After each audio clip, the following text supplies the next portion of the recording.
Thanks for joining us for another American-Statesman webcast. Rick, it's the second to last week of the season, and we still have 5 football teams playing, so we have a lot to talk about today.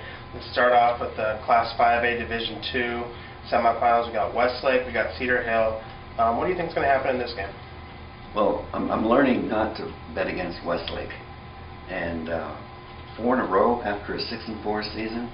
Westlake, they're doing it with defense. They're doing it with these really small guys.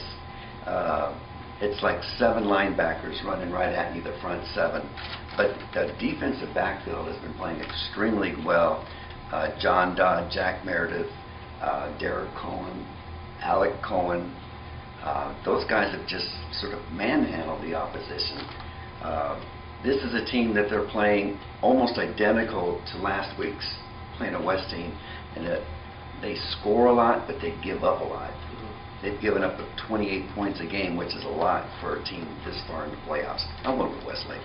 I'm going to go with Cedar Hill in this game. Cedar Hill, unlike Plano West, has a lot of talent on that offense, and they can blow right past you. Both teams are really identical. Both teams 10-4. Both teams started the season with a win and lost 3 straight. Lost their second to last game of the regular season.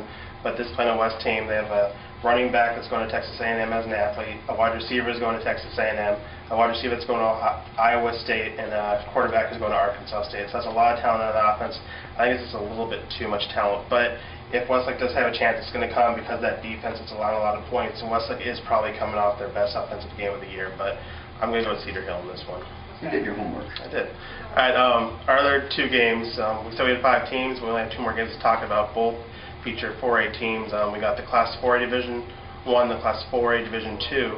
And Rick, I think both of us are going to pick the same teams, Georgetown and Cedar Park, in these 2 matchups. But, you know, so we can talk a little bit about Rouse and Manor. Let's start with the Georgetown-Rouse game. You tell me why Georgetown's going to win, and I'll talk about why Rouse fans should feel optimistic. Well, Georgetown, they don't even have close games anymore.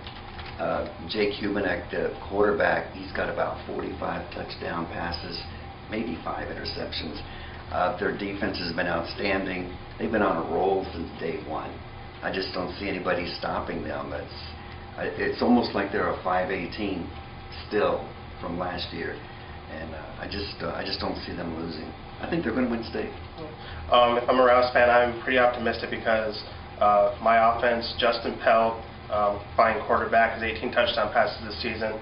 Billy Ray McCrary's closing in on 1,700 yards rushing in. Logan Kinder gives them a nice option, rushing the ball and receiving the ball. And that defense, they're playing like grown men right now. Tim LaPaglia, the middle linebacker, Jordan Weiss, the punter and defensive back.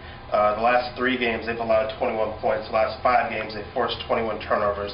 They're playing incredible on that side of the ball right now. And if I'm Georgetown, I'm watching film this week to make sure I don't make any of those mistakes that the other teams have been making. Joshua Manson, a great job as coach. Great job. Let's go to the other game.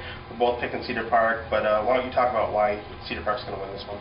The Cedar Park is the team before the season I thought had the best chance of anybody locally to win state. Then they promptly went out and lost their first 2 games.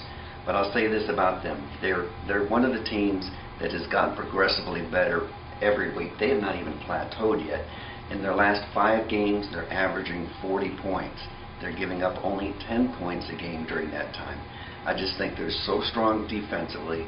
They're so opportunistic on offense. You saw him, Ethan Fry, big-time wide receiver, and the quarterback has gone from being a junior to being a grown-up. He's just taken over that offense. If I'm Manor, you know, Ethan Fry has been great for Cedar Park this season, but a couple weeks ago they played Derek Griffin, who's an Army All-American, held pretty much out of the first quarter, completely shut him down. So I don't think their defensive backs are necessarily going to be intimidated by Cedar Park, which has a lot of weapons on the offense. I also don't think they're going to be intimidated by this stage. Yes, it's their first time being there, but you know, they played at Kyle Field 2 weeks ago. They played at the Alamo Dome last week. I don't think walking into Georgetown ISD Stadium is going to scare them. And at this point, Maynard has no pressure on them. They're playing with house money. They can go out there and have fun.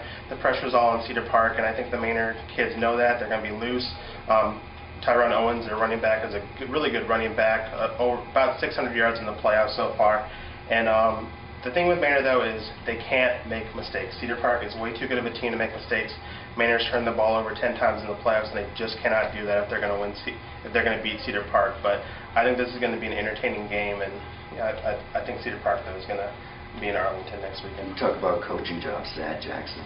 Unbelievable what he's done with that program. Great job. Thanks for joining us today. All 3 games are on Saturday. The 4A games are at 1 o'clock in Georgetown and at Upton Stadium. Westlake's in Waco at 2 o'clock. So if you can't get to those games, check out the paper on Sunday and see what happens.